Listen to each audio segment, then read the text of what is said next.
Chapter 10. Thyme opened his eyes. Due to laying down, the room was sideways from his viewpoint. This was the same bland room he was shown before. He was deep inside of the conclave of warlocks. He stood up, rubbing his head, feeling a dull headache. He still wore his ring that he borrowed from Rachael. The room only held a desk with a computer, a closet with his clothing, a chamber pot in the corner, and the bed he currently sat on. He walked to the door. It was locked from the outside. "Oh, you're awake. Here," the voice from the other side said. A slot in the middle of the door opened.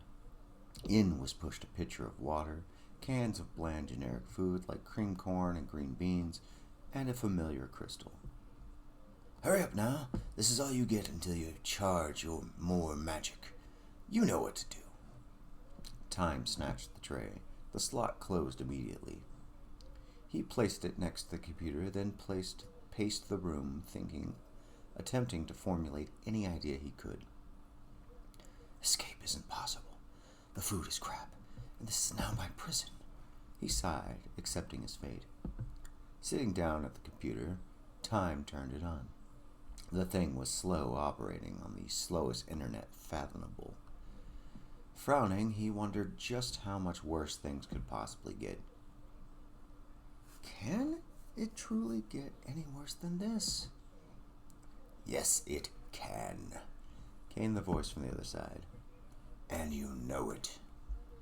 Thyme sighed again. "Yes, I do know it. If I can't charge magic, they will use me as just another human to charge magic instead of with." The computer was done starting up. The browser took 3 minutes to fully load in.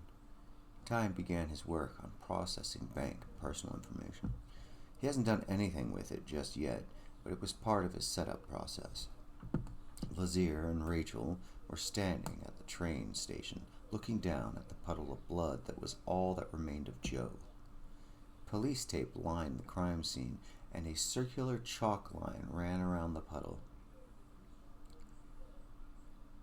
"This is Thyme's doing," Lazier said. "I'm not convinced," Rachael said. "Our comrade has been killed by your brother." "Do you have any proof?" Rachael asked. "Joe was tracking him down, and now Joe is dead. Do we need further proof than this?" Walking up the stairs was Detective Mann, much older now and completely bald. His eyes had dark circles, and an obvious air of exhaustion hung over his head. He approached Rachael and Lazier. For the briefest of moments, he saw a normal-dressed woman and the angelic true form of Lazier. The moment was short-lived. The magic overcame his vision. He perceived them as two federal agents dressed appropriately. As he walked under the police tape, passing 2 streetcars on the way, he addressed the feds. "What happened here?" "Homicide," Lazier said. "And this requires federal agents? What's wrong? No faith in us?" "This became a federal matter the moment one of us fell victim," Lazier said. "How exactly could he have done this? Joe is far more capable, and you know it. What if some other person did it?" Rachael asked. "Does it matter? It won't matter if he outwitted Joe, overpowered Joe, or was used as bait." "Wait, you know the victim and who did this?" Rachael and Lazier looked at Detective Mann. "We know the victim," Rachael said. "And the killer," Lazier added. Rachael gave the half-angel a dirty look. "We have a suspect." Mann pulled out a pad of paper. "What is the suspect's name?" "That's classified," Rachael said. "Thyme," Lazier answered. "His name is Thyme? What a peculiar name. Though I think I once met a little boy by that name years ago. I think he had a sister." "Probably a different person," Lazier said. Mann shrugged. "What else do you have?" "Nothing," Rachael said. "Bullshit, ma'am. You know names, occupations, and no doubt places of residence." Lazier held up a hand. A flash of magic entered Detective Man's mind. Lazier and Rachael vanished. The light cleared, and he stood alone. He bent down, examining the puddle of blood. Now what could have happened here?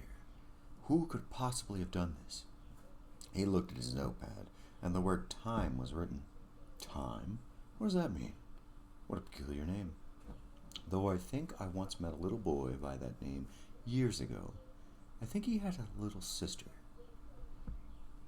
Lazier and Rachael teleported into a hallway, walking. It can't be Thyme. Look, he's your brother, and you will defend him no matter what. Admirable, but in vain. It's him. Lazier pointed at someone ahead of him. You send the call. We hunt. Find Thyme now. The man nodded and ran off. But, Rachael was cut off. Discussion time over. Your orders are to find him and report back. Rachael stormed off, angry but silent. Thyme opened a folder on the computer inside dozens of files he had compiled. Each contained various banking and personal information. Scrolling down, he clicked on the bottom file, which was a different sort of program. Clicking on it activated a new window. It began running itself. Thyme leaned back in his chair. Raziel walked out from the shadows that weren't even there a moment ago, waving his hand dismissively. Right.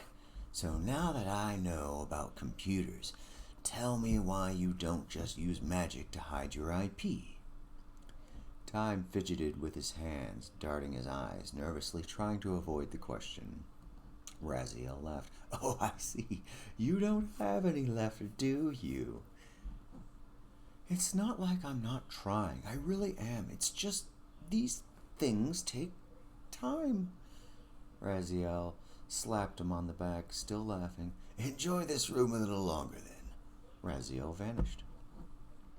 Rachael walked into Thyme's abandoned apartment. She used the spare key. She sighed, looking around. The evidence, the eviction notice, was on the door. She looked in the kitchen and the single bedroom. Everything is perfectly clean. Someone has already been here. She looked around all the same. She did not look very long before noticing the darkened corner.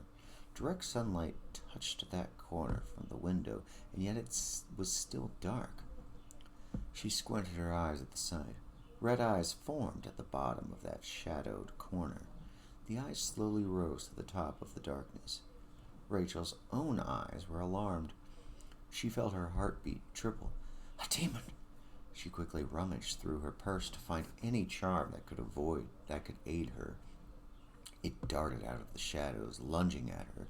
The thing was a dark blur, impossible to make out, either due to how fast it was or what it was. Corvash! Rachael screamed, casting a spell. The thing bounced off an invisible shield, knocking down to the floor, but not far. The thing leapt back up. Its full frame was visible with what little amount of time it still remained. Shadows swirled about the creature. It was translucent and made of darkness itself. Light had no effect on it. The very impossibility stood before Rachael, beating its fists upon her summoned shield. The bangs were swift and strong. She could feel her magic faltering quickly. A crack formed on her protective barrier. She gasped, then shook her head, trying to clear the fear away. Light! Though not a magic word, the spell was no less potent. The entire room filled with a burst of light. The thing recoiled a few steps back.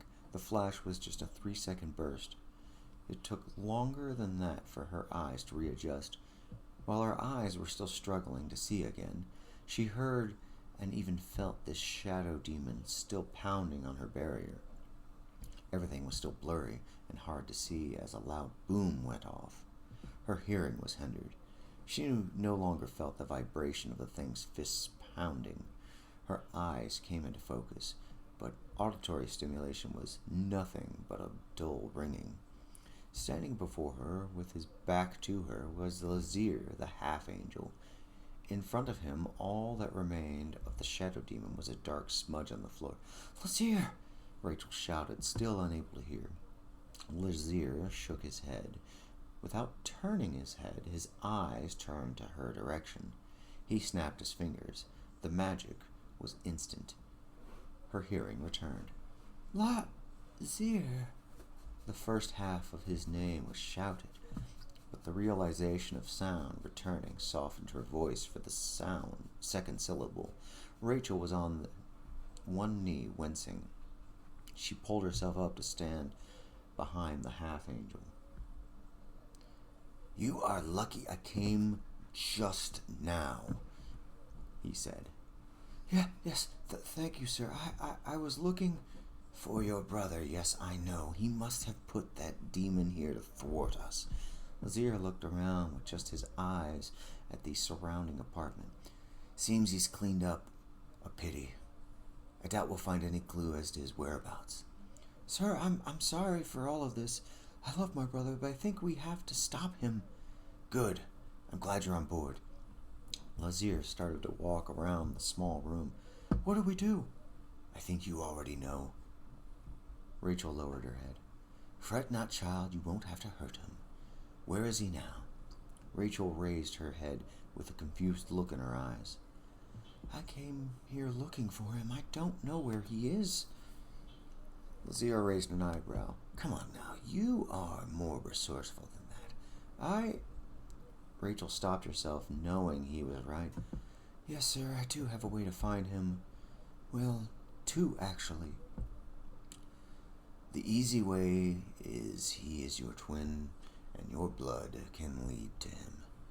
"I don't know if that will work," she said. "I know it will work. I've already tried it," Lazir said. "What do you mean you already tried it?" "I went to your place prior to coming here. I used some of your hair from a brush. Powerful magic shields his blood. Wherever he is, he can only be with the other warlocks gathering magic with and for them." His eyes narrowed. "Now tell me this other way." "He doesn't know that I know, but I know he has borrowed a ring of mine." Lazir smiled, then frowned. "It is unlikely he has that now. It should be useless and painful for him to wield, especially since he is already killed. Therefore, he is evil." "Unless he still wears it, then he couldn't have killed Joe." Lazir shrugged. "It's a start all the same. Come on, let's go back to the others, and then we'll track your ring." "Hey!" Someone knocked on Thyme's door, pounding their fist. Thyme slammed his fist into the desk, frustrated at his dilemma. "What?" "All hands," said the voice on the other side of the door. "Yeah, sure. Would be really swell. I'm a bit trapped in here." Thyme's voice was shrewd. The door creaked open. Thyme half frowned. He stuck his head out of the door, looking into the hallway. All the way at the end, he saw whomever opened the door walking away. The Novus warlock still wore the ring. He made his way to the others, and they were making their way to the auditorium. "Hey, Thyme, still working to ignite World War III?" chuckled a person behind him. He turned his head back to see Harry smiling a wide grin. "Yeah, what of it?" "Come on, we could talk as we walk. All hands, you know." The two moved down the corridor. Thyme dragged his feet. "It won't work, you know," the lawyer commented. Thyme said nothing. "Lots of warlocks have tried what you are trying. Those fairies always thwart it. Even if the fairies don't, humans tend to never have the balls to follow through with these things. They're all bluster, you know. I mean, yeah, sure, when one side has the power, their threats are real. They have no moral dilemma striking a defenseless foe. Neither side is defenseless. Both countries have the capability to blow each other off the face of the earth. Therefore, neither side will do it." Thyme kept looking down as they walked. He said nothing. "So when that fails, I hope you have a contingency plan. Otherwise, you know." Thyme sighed.